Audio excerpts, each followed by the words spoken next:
With the world population expected to reach over 9 billion people by 2050, the agriculture industry is facing enormous challenges. The Oxford Farming Conference is an opportunity to share ideas and solutions with farmers from all over the world.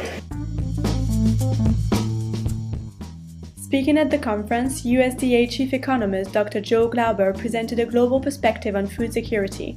He told Global Meat News how US beef exports had regained strength since the 2003 BSE outbreak and what outlook was to be expected in the global meat industry. We've seen a period of very, very strong beef prices in particular, but also pig prices as well.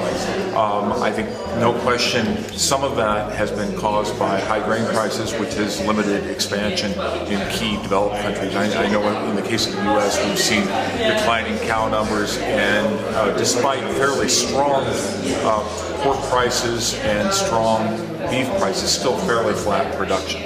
I expect that to continue a bit if grain prices continue to level out some and stay away from the spikes that we've seen. We might see some confidence getting back into the industry with more meat production.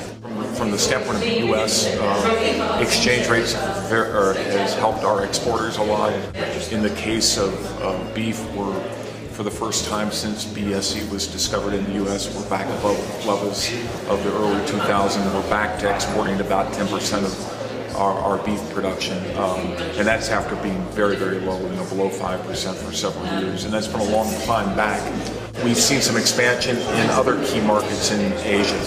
Countries like Taiwan have become big importers. Exports to Russia have picked up as well. So the beef industry has, at least on the export side, has regained a lot over the last 5 to 6 years. We also are working on regulations that would affect countries that have been, where BSE has been prevalent. We're trying to put through new regulations which I think would at least start to normalize trade.